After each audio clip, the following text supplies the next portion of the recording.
Hey everybody, this is Colin G Murphy, and this is Colin Podcasting About Real Estate, show number 29. Welcome. I'm recording this to be published on New Year's Eve 2020. So if you're listening to this on the day it comes out, special shout out to you, but the content is going to be relevant for anybody listening to it anytime. This is another kind of the second of a two-part podcast. The last one was show 28, where I talked about the four types of real estate investors and how you can progress from phase one with no rentals to the fourth phase being a breakout intentional investor. Check out that episode if you haven't.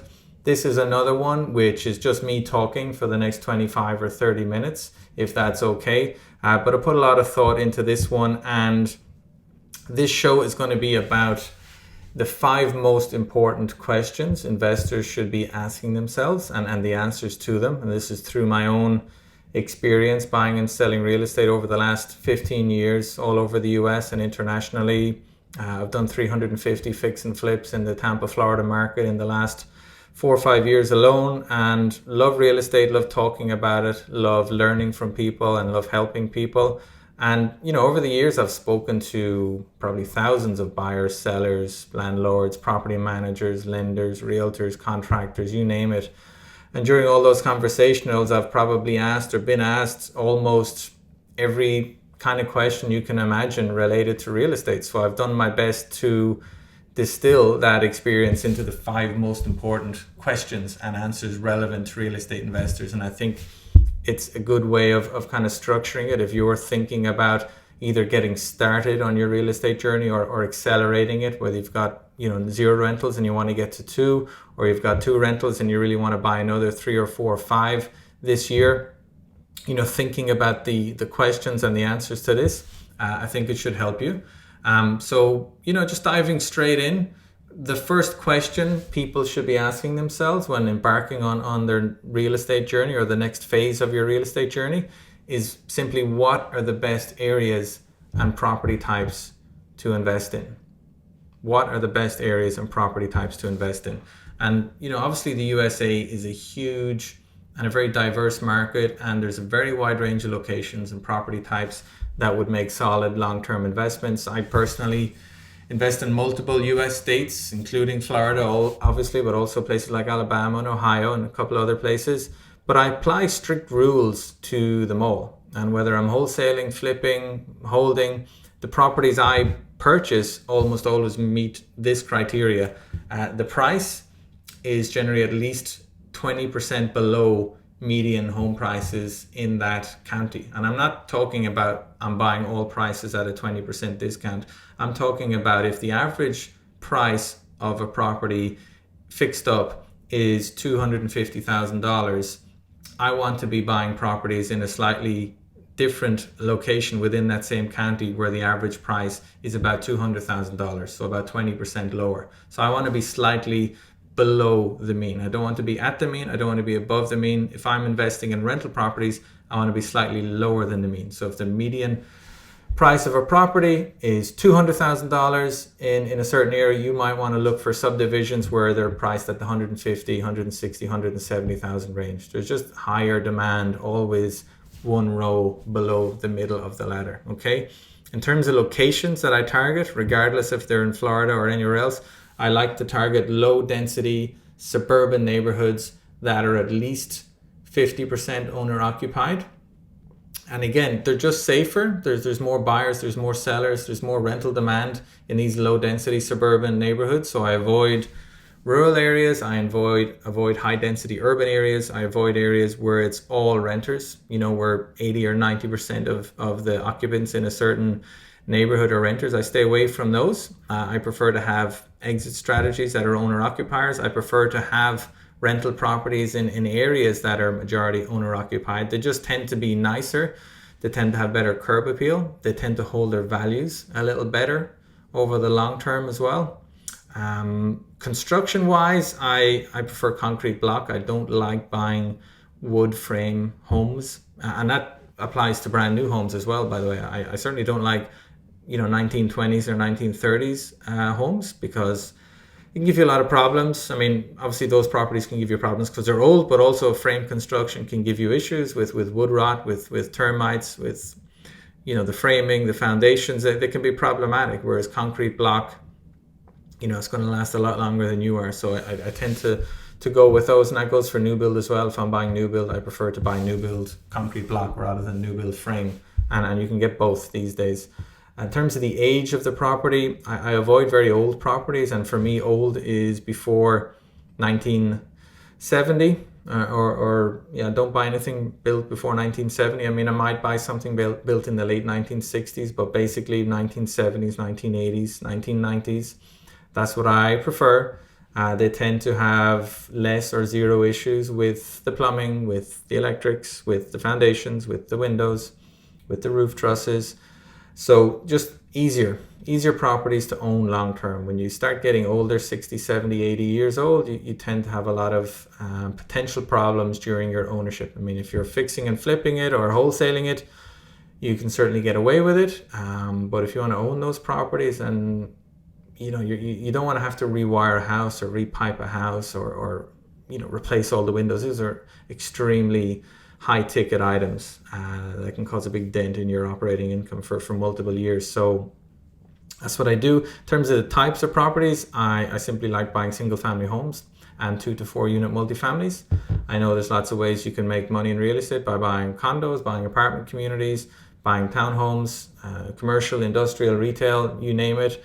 My lane, the lane that I stick in, is single family homes and 2 to 4 unit multifamilies. That's what I like buying, both for flips, for hold and for holding. Okay.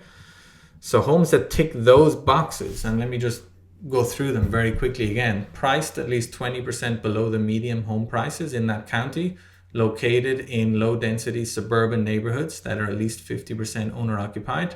Construction is concrete block.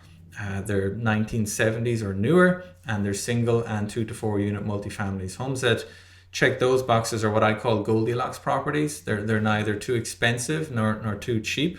And by adhering to that criteria, you tend to avoid the excessive repair and tenant management issues associated with lower income areas.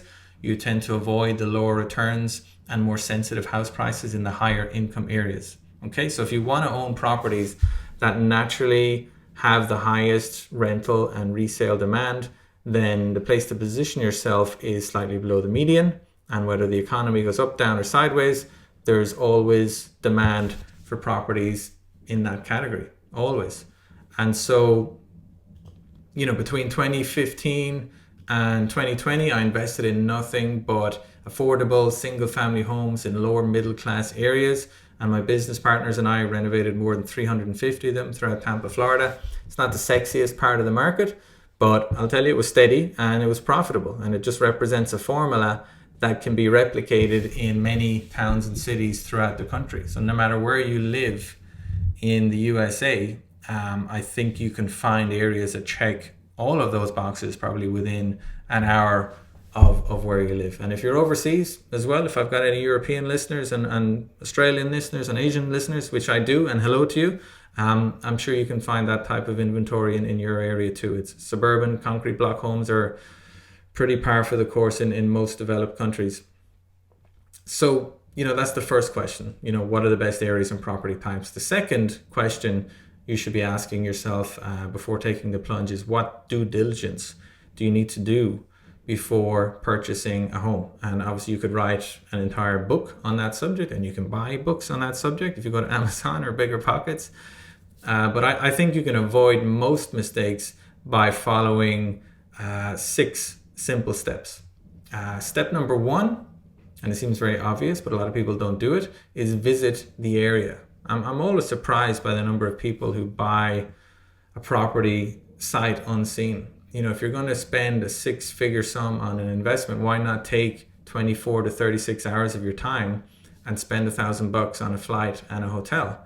And look, while it's true you can do a lot of research online, I think for me, your best bet is to visit a new location in person before buying anything there. I find that 4 or 5 hours is generally enough time to get a feel for a neighborhood. And, I don't always need to see the actual house if I'm meeting a seller who buys and renovates loads of similar homes in a well-defined area. So if I just go and meet some kind of turnkey provider in Ohio or Alabama and I see a bunch of their stuff, that'll give me a good enough idea as to whether I like that property type or whether I like that company or not. So, but I do visit the areas before I buy in locations. Step number 2 is get it inspected. Getting a full inspection from a licensed third party is vital. I mean, I don't get to do that on properties I'm buying in the foreclosure auctions, but that's my job. I'm a full-time real estate investor, but I do get full inspections if I'm buying a house out of state, turnkey house from anyone else. So don't ever skip this step to save a few $100. It's not worth it. And don't assume that you'll spot what needs to be spotted by visiting it. A professional inspector will catch stuff that even an experienced rehabber is going to miss. They test every appliance, every outlet, every window, door, faucet. More importantly, they know how to spot potential problems with foundations, roofs, HVAC units, boilers, electrical panels, water heaters, even septic tanks. So don't accept a seller's free inspection either. Always get your own independent one just in case. And finally, and again, it sounds obvious, but take time to read the inspection report if you get one. The main issues are often summarized towards the bottom. And what you can do is politely send, copy and paste and send the relevant ones to the seller and request that they get rectified prior to close. Save you the hassle and expense of doing it. Step number 3 is request an appraisal. Obviously, most people purchase rental properties with a conventional loan and they'll have to pay for an appraisal regardless of whether they want one or not. But if you're a cash buyer, I would still encourage you to pay for a professional appraisal just to ensure you're not overpaying. It's worth it. Step number 4 is review photos and videos. I mean, with the technology that's available and it's a bit complicated with social distancing these days, sending a few photos isn't enough anymore. If you're a seller, any seller can and should include video tours of their home and sweep of the street outside. There's professional services like Matterport virtual tours, which can be bought for less than $150. I take the time and expense to include all those in the properties I'm selling, for example, and I feel that it's great value for money. So, if you're buying a house, study the photos and the videos and the virtual tours very carefully. Zoom in and out. Take time to do it. Step number 5 is request referrals from other investors.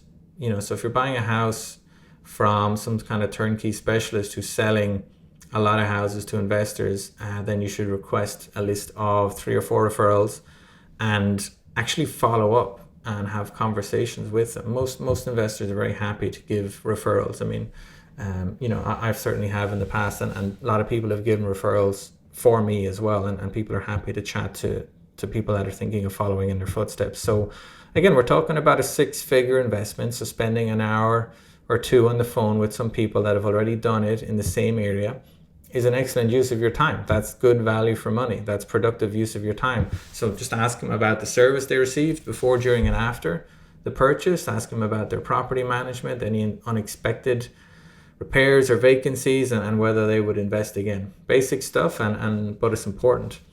Step number 6 is speak to more than one property manager. Most sellers price their homes fairly and give accurate rental estimates, but you still need to verify their numbers because not everybody's honest. And even if they are, people still make mistakes and give rosy assumptions. So, while an appraiser will give you a second opinion on the value of a house, a property manager will give you a second opinion on how much it's going to rent for. Both are equally important for real estate investors. And I'm going to discuss vetting property managers a bit more in a second in the next question. But for the purposes of your initial due diligence, you should speak with and ideally meet at least 2 different property managers. These are the guys on the front lines.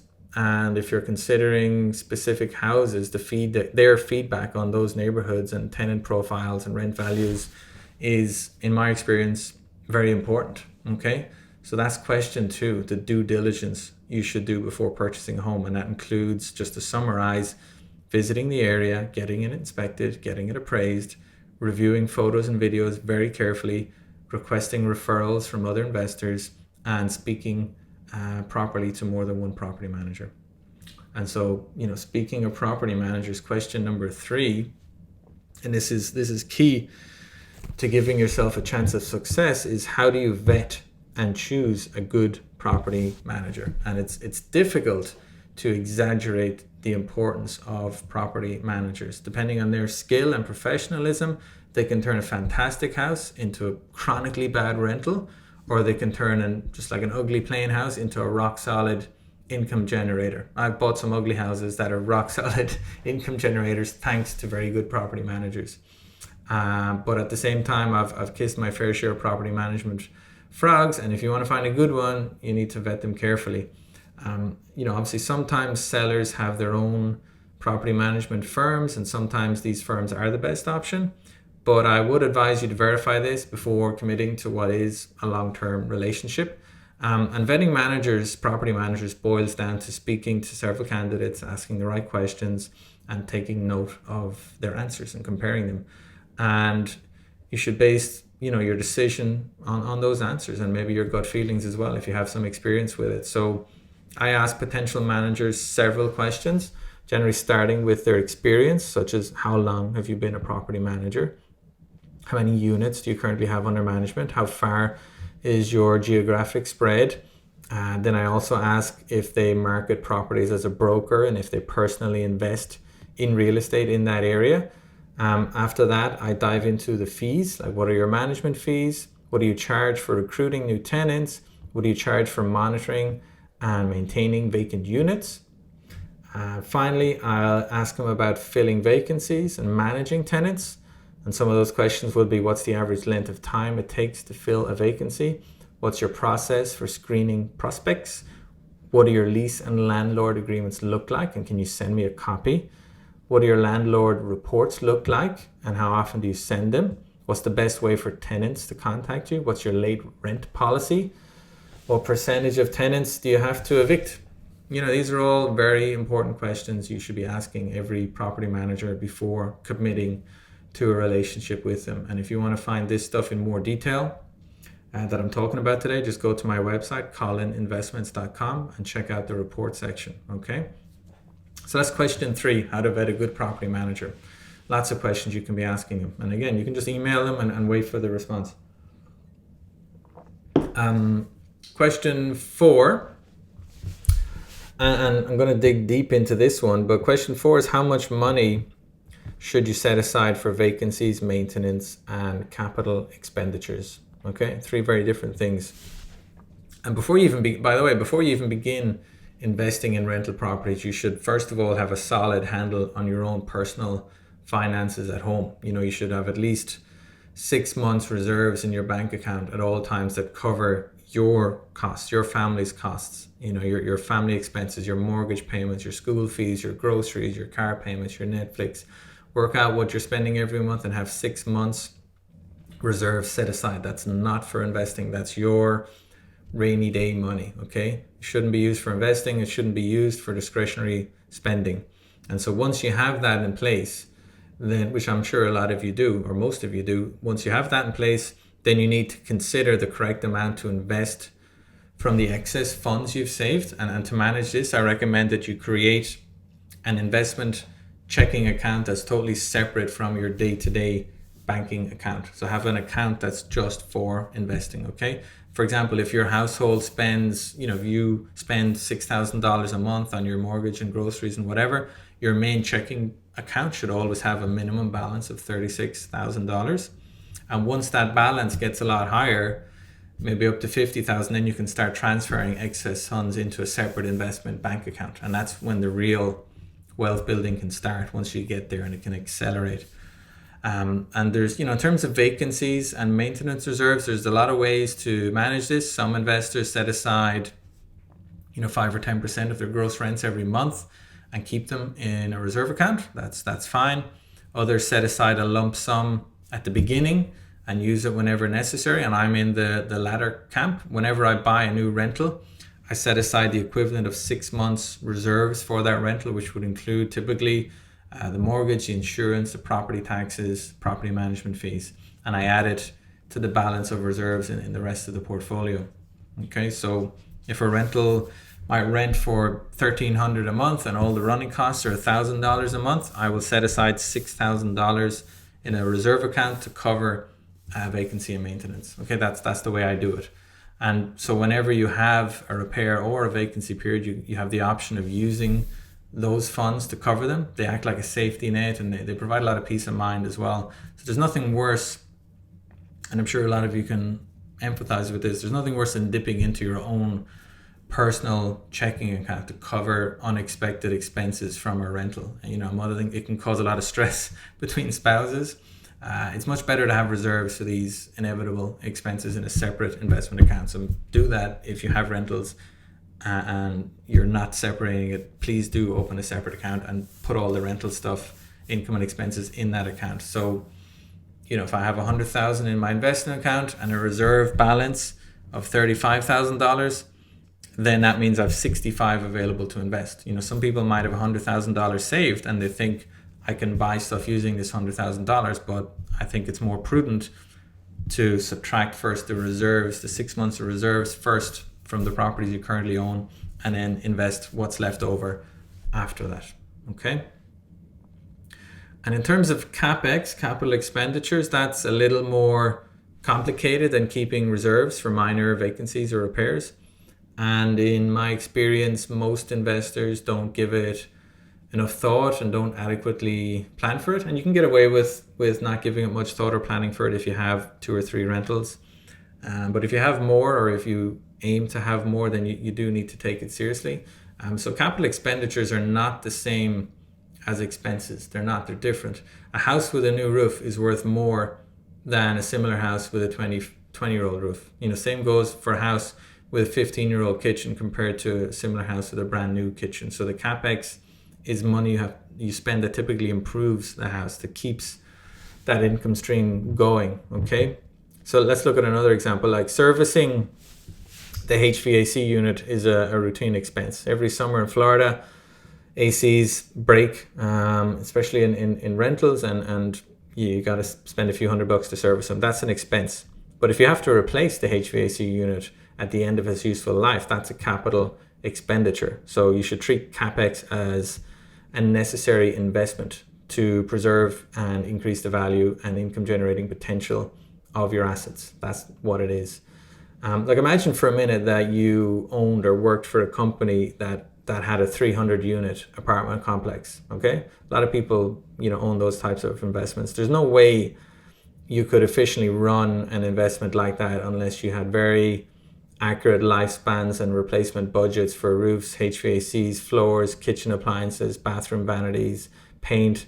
These are really important costs that run to tens and sometimes hundreds of thousands of dollars. So they need to be in your budget. Anybody that lives in a HOA community and you get the P&Ls and the balance sheets through your mail every quarter, every year, that you need to be setting aside reserves for that stuff. And that goes for 300 units, and it should go for 3 units as well. So I believe firmly that small investors that want to become large investors should think along the same lines and plan accordingly.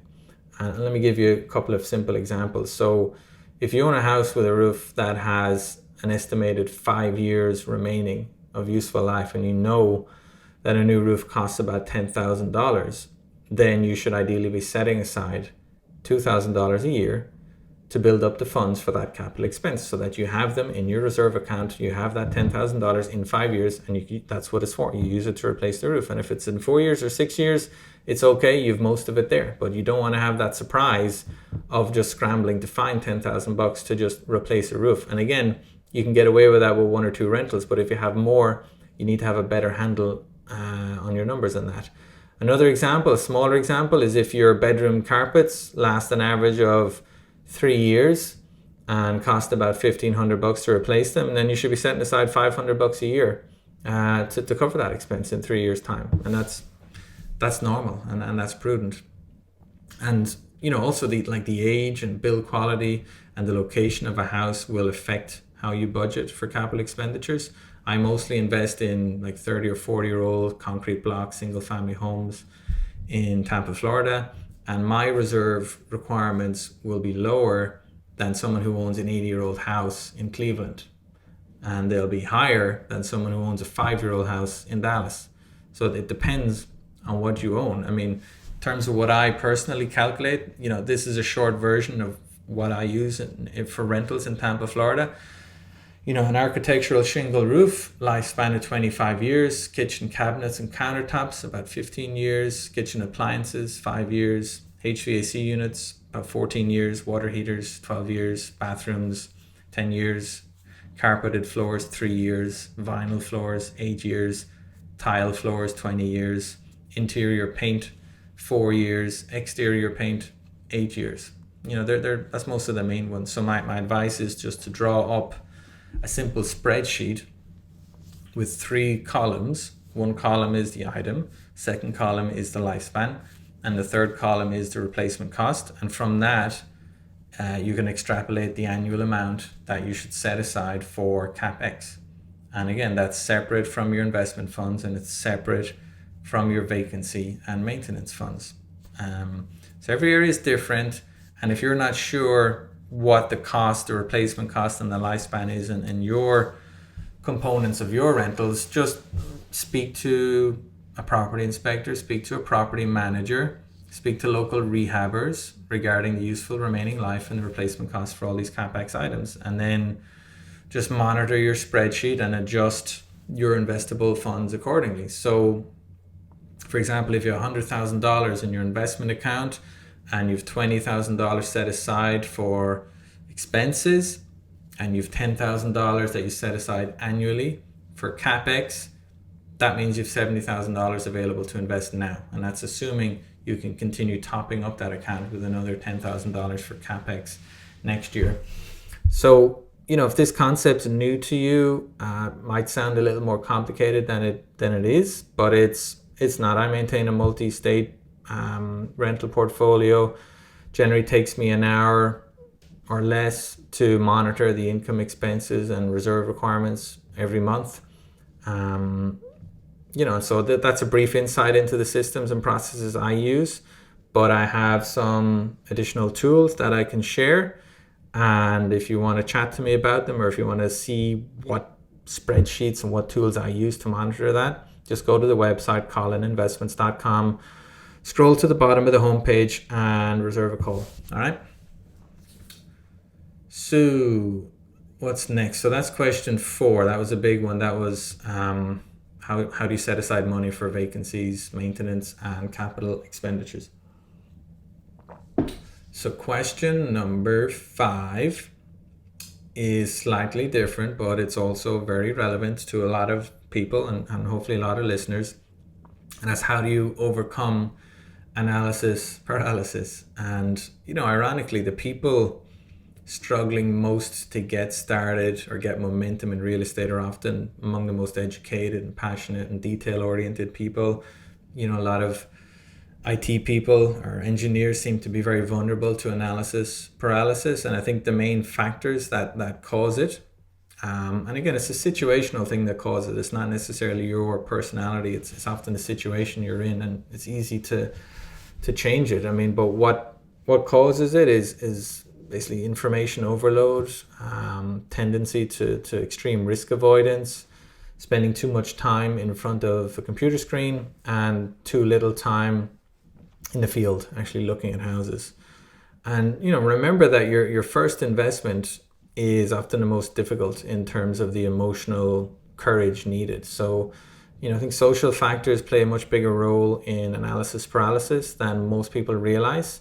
So keeping other people's fears from infecting your drive to invest can be a challenge, particularly when they come from close friends or family members who have your best interests at heart.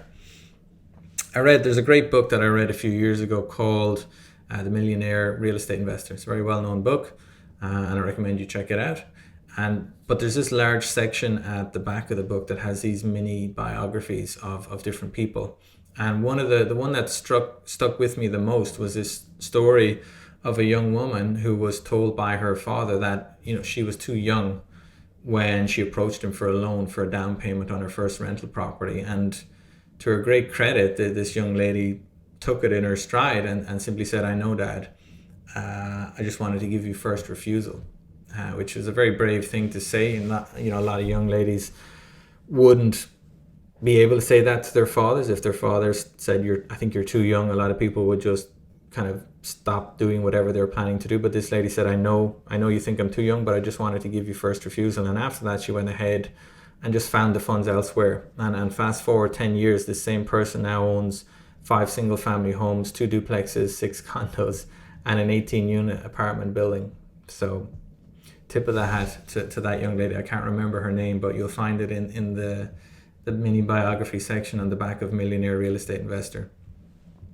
So, now that you've that little piece of inspiration, there's a simple step-by-step process that I recommend you use if you're experiencing analysis paralysis. And step number 1, and the order of these is very important. Step number 1, decide on a market to invest in. Step number 2, decide on a team to work with. Step number 3, decide on a property type and a price point. Step number 4, decide on a property manager. And step number 5, make a commitment to purchase within a specific time frame.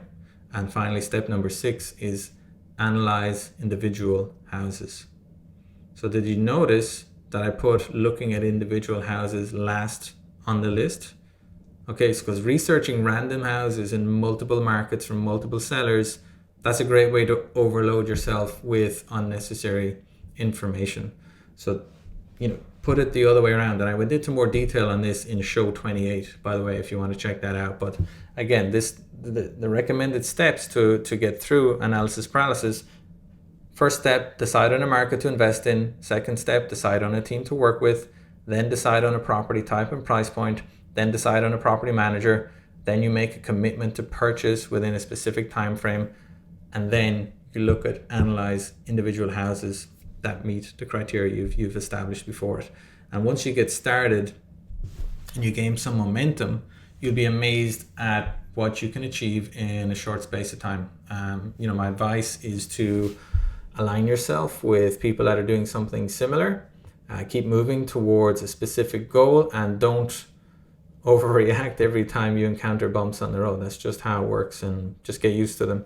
Many times I've personally offered properties to people based on clearly communicated criteria, but when the time came to take the plunge, they just balked and regretted it afterwards. Don't be one of those people. If you've done your work and you've made a commitment and you've set goals, and then you see a property that meets that criteria, take the plunge. If you want to continue waiting until the stars align and everything's perfect, you'll be waiting your whole life. So don't do it.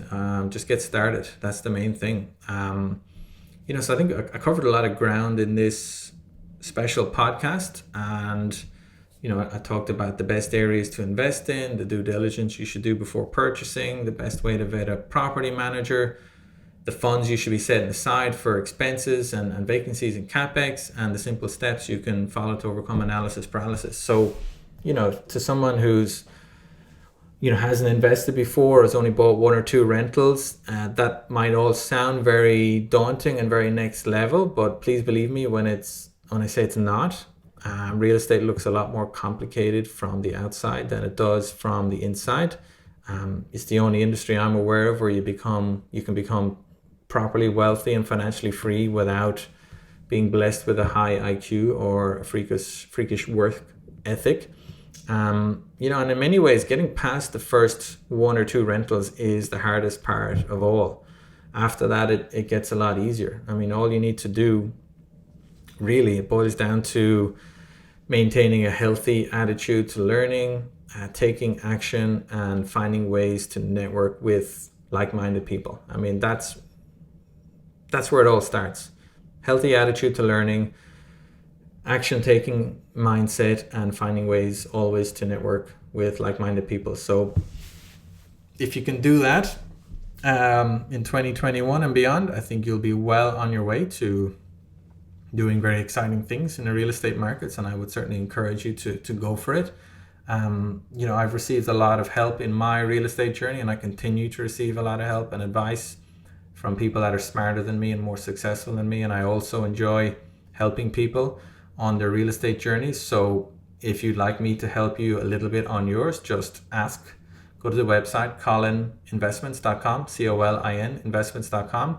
Check out the tools I have there. Check out the links to schedule calls with me at the bottom. and just let me know what you're up to. And if you're enjoying these podcasts, please do give me a quick rating or a review if you've got 2 minutes. And if you think that some of your friends and colleagues or family would enjoy them as well, then I'd be very grateful if you could share a link to some of the shows or the main show page, colinpodcast.com. Share it on your social media. That'd be awesome as well. So yeah, that's kind of it from me. This is my last podcast of 2020. Very interesting year that it's been, but I consider myself very lucky and privileged. Like a lot of people in real estate, 2020 was not a disaster for us, and I've stayed healthy, and my family have stayed healthy. So I'm grateful for what I have. I mean, obviously, 2020 was one of those years where hardly anybody got what they wanted, but it kind of made most of us, or certainly me, be grateful for what I have. So I'm excited for the possibilities that 2021 offers. I think it's going to be another strong year for the real estate market, and I'm very fortunate to be in it. And looking forward to chatting to you again in the next podcast. Next one will be podcast number 30. But this is Colin Murphy. I'm signing off for 2020. It's been a privilege speaking to you this year. Thanks for all your feedback and good wishes, and I'm glad I was able to help those of you I could help. And let's chat again soon, guys. Thanks again. This is Colin G Murphy signing out. Happy New Year.